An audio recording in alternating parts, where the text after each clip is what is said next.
il existe un mode d'emploi en PDF du moteur de recherche ROM-RIASEC, mais en fait vous êtes nombreux à m'écrire et à me demander une sorte de tuto en vidéo.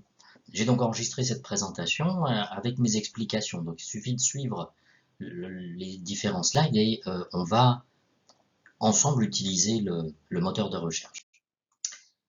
Alors, la logique d'utilisation du moteur de recherche ROM-RIASEC, c'est de trouver des pistes d'évolution professionnelle.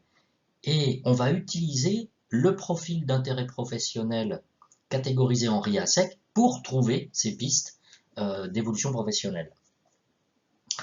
Donc, l'enchaînement des étapes, c'est un peu, je vais d'abord découvrir mon profil d'intérêt professionnel RIASEC, et ensuite je vais utiliser le moteur de recherche pour trouver des pistes d'évolution professionnelle, et une fois que j'ai mes pistes d'évolution professionnelle ordonnées, ben je vais pouvoir mettre en œuvre mon plan d'action.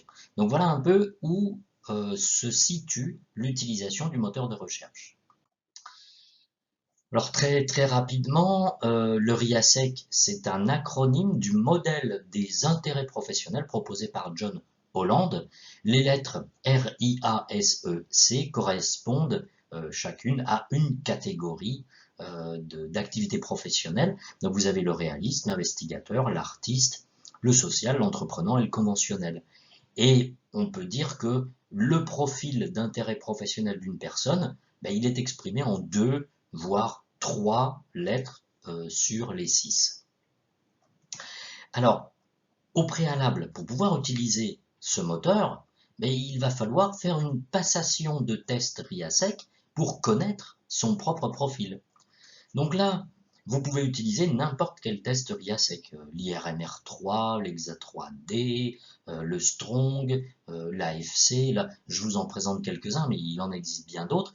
Et évidemment, il existe les 2 tests RIASEC disponibles sur le site d'EPO Orientation. C'est le RIASEC Flash 2 plutôt pour des adultes et le Midadose plutôt pour des jeunes.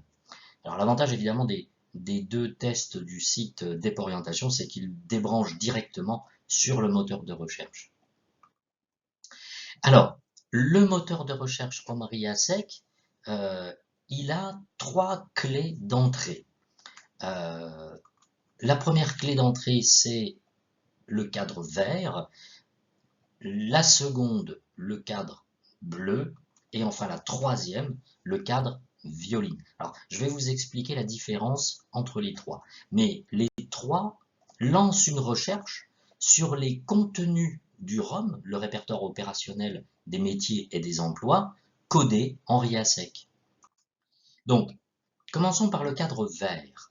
C'est, on va dire, le mode le plus strict, au sens où la recherche va donner un résultat qui matche à 100% avec les lettres que vous indiquez. Donc vous allez cliquer sur la ligne RIASEC majeur, la lettre qui est placée en première position dans votre profil, et sur la ligne RIASEC mineur, sur la lettre qui arrive en deuxième dans votre profil.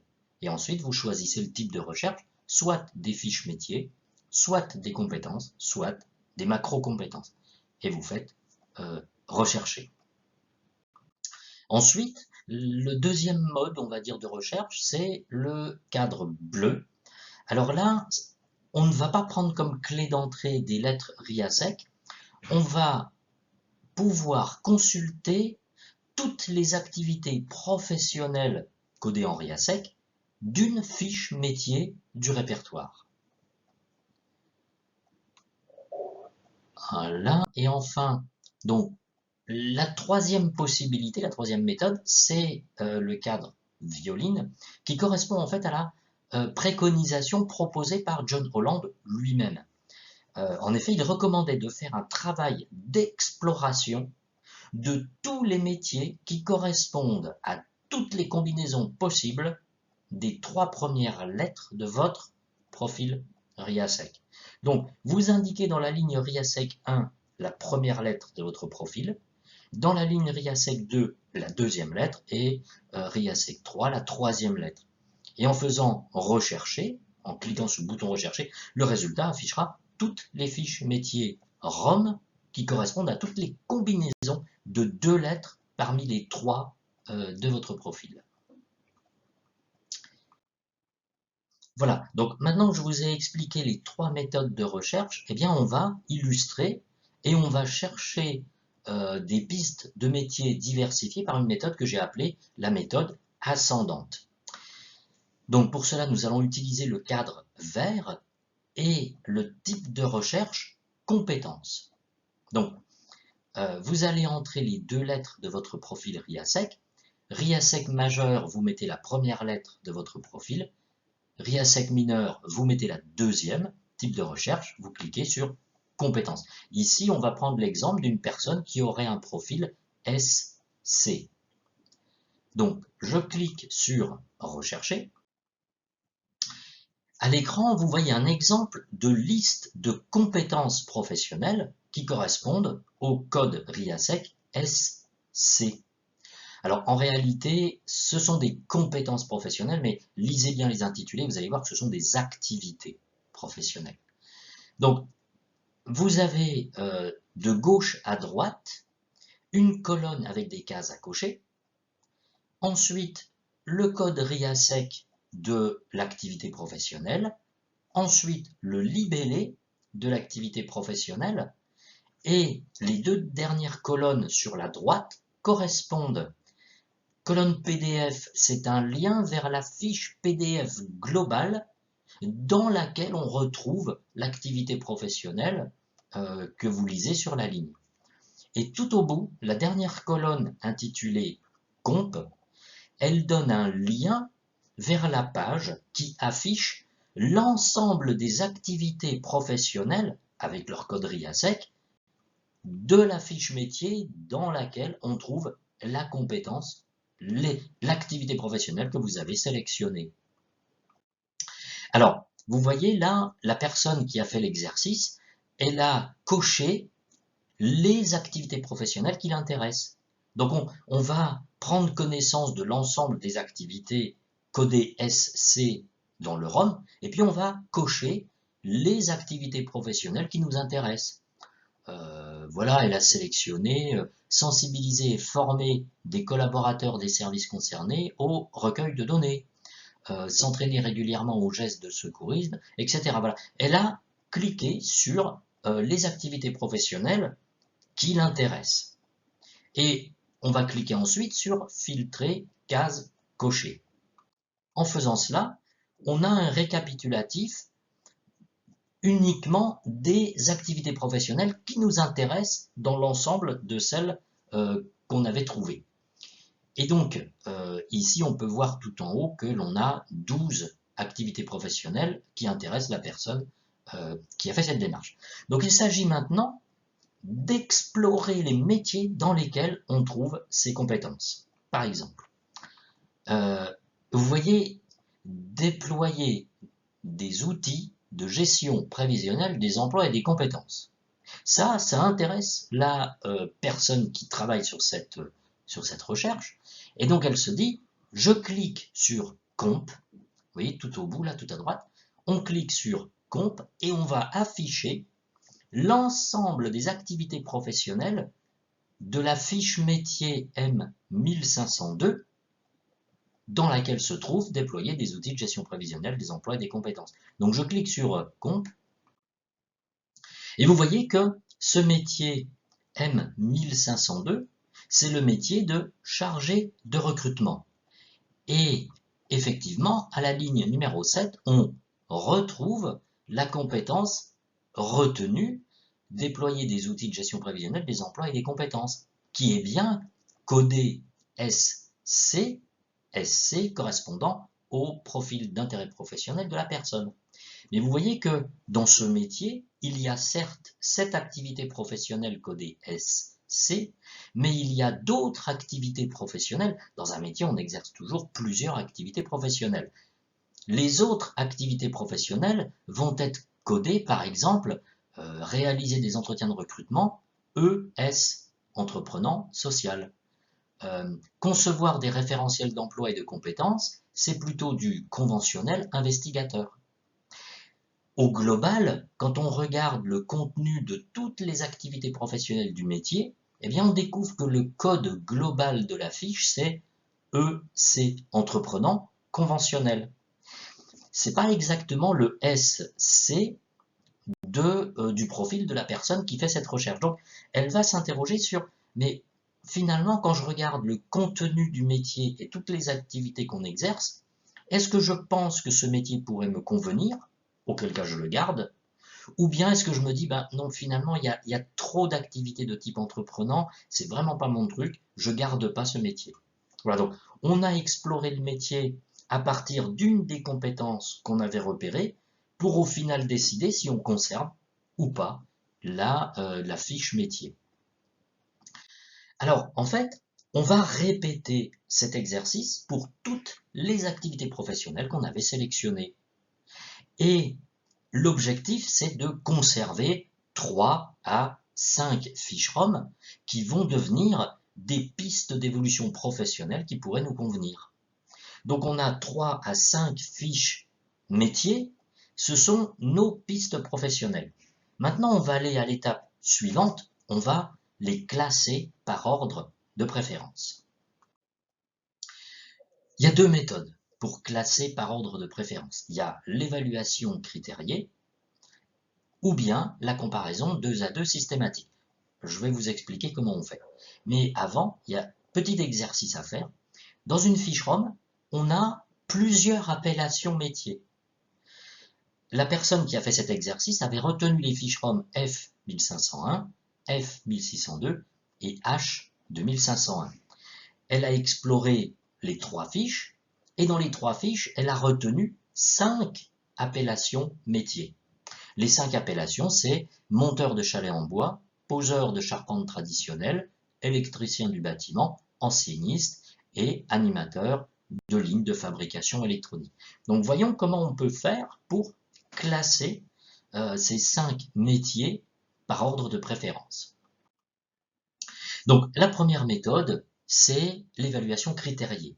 Critériée, critère. On va donc décider des critères que l'on souhaite. Là, je vous invite à imaginer vos propres critères, ce qui pour vous est important pour faire un choix de métier. Alors, je vous donne quelques exemples de critères, mais vous pouvez évidemment allonger la liste ou même remplacer tout ça par vos critères à vous. Donc, vous avez la mobilité géographique. Ce métier existe-t-il près de chez moi ou bien est-ce que je vais devoir déménager? La congruence avec les intérêts professionnels est-elle totale, partielle ou éloignée? Vous vous souvenez de la personne avait un profil SC, mais au fond, la fiche globale, c'était un code EC.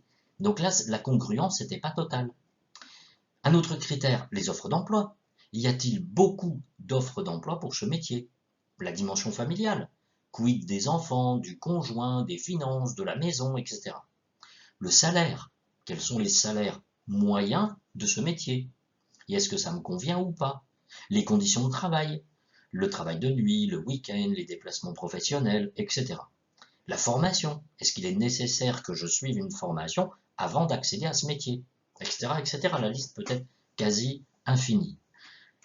Une fois que l'on a choisi nos critères, on va construire un tableau et on va retrouver dans la ligne du dessus en en-tête eh bien, les appellations métiers et puis dans la première colonne les critères que l'on a retenus.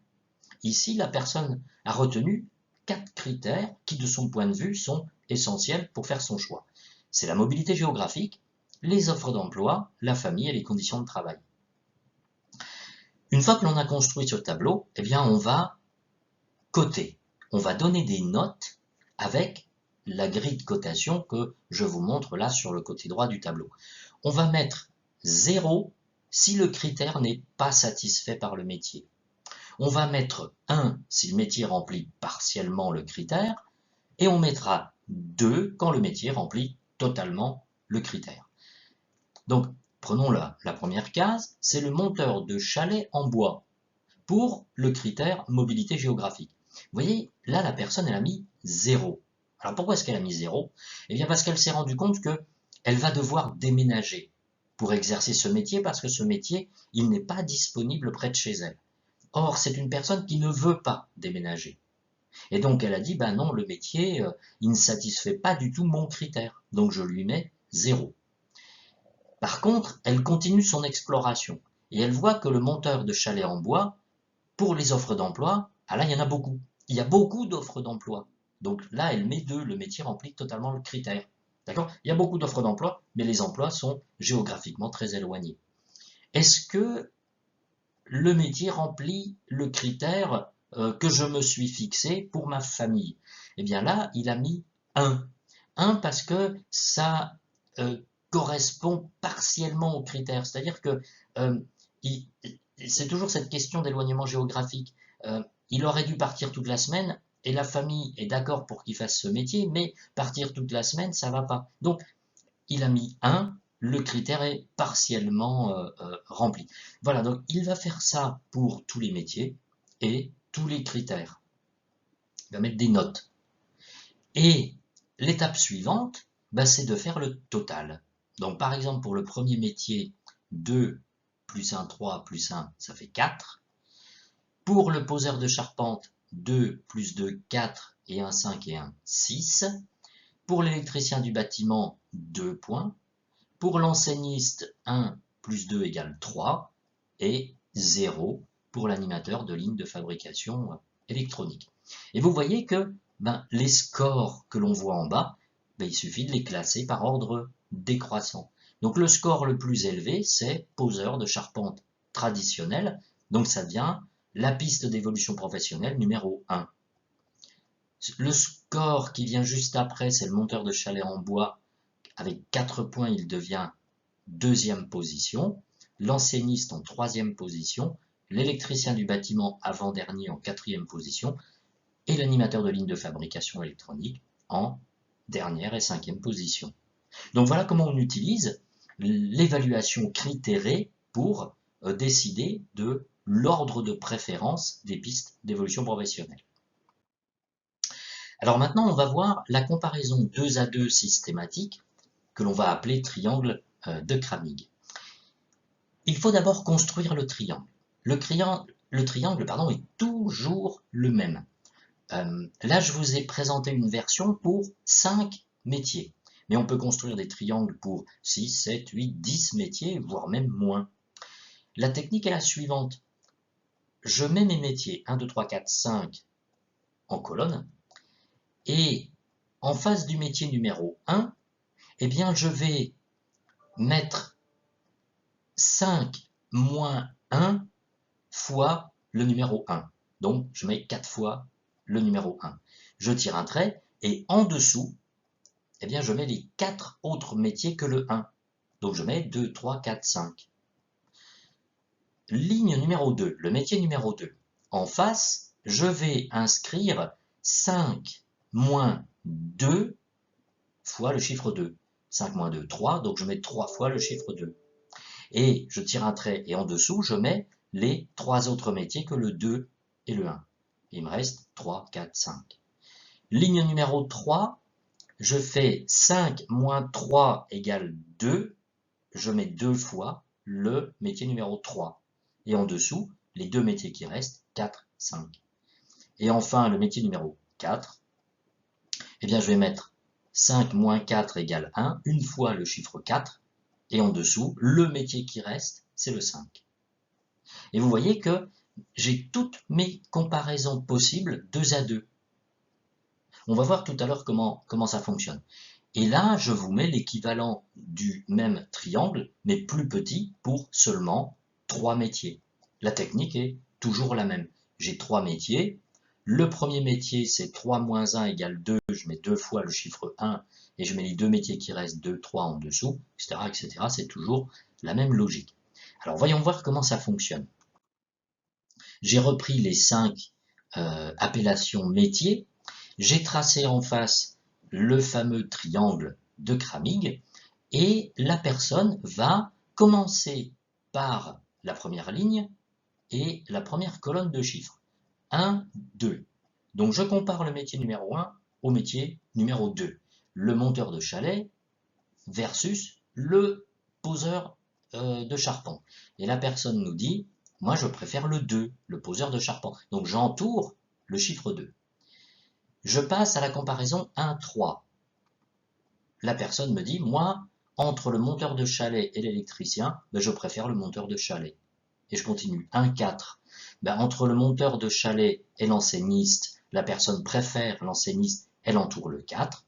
Entre le 1 et le 5, elle préfère le monteur de chalet par rapport à l'animateur de ligne.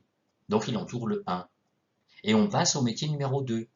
Le 2, je vais le comparer au 3. Donc le poseur de charpente avec l'électricien, la personne préfère le 2. J'ai plus besoin de comparer le 2 avec le 1 puisque je l'ai fait au-dessus. Le 2 avec le 4, le poseur de charpente avec l'enseigniste. La personne préfère le 2, elle entoure le 2. Le 2 avec le 5, entre le poseur de charpente et l'animateur de ligne de fabrication, elle préfère le 2, elle entoure le 2. Je passe à la ligne numéro 3, entre l'électricien et l'enseigniste, préfère l'enseigniste, entoure le 4. Entre le 3 et l'animateur de ligne, préfère le 3, l'électricien, elle entoure le 3. Et enfin la dernière ligne, entre l'enseigniste et l'animateur de ligne, la personne préfère l'animateur de ligne, elle entoure le 5. Et là, on a comparé tous les métiers 2 à 2. On a fait toutes les comparaisons possibles et on a noté la préférence. L'exercice est maintenant presque identique au précédent, c'est-à-dire qu'on va faire la somme. Combien de fois on a entouré le métier numéro 1 1, 2. Donc le métier numéro 1, il a un score de 2. Combien de fois j'ai entouré le métier numéro 2 1, 2, 3, 4. Donc le métier numéro 2, il a un score de 4. Combien de fois j'ai entouré le métier numéro 3 une seule fois, un score de 1 pour le métier numéro 3. Combien de fois j'ai entouré le métier numéro 4, le voici tout en haut, et ici ça fait 2 fois, un score de 2. Et enfin, le métier numéro 5, combien de fois je l'ai entouré? Une seule fois, il a un score de 1. Et vous voyez que là encore, le score le plus fort correspond au métier préféré, c'est poseur de charpente traditionnel. Par contre, ici, on a des ex-aequo. C'est-à-dire que monteur de chalet en bois et enseigniste ont tous les deux un score de 2. Il va falloir que je les départage pour l'ordre 2 et 3. De même, électricien et animateur de ligne ont un score ex-aequo de 1. Il va falloir que je les départage.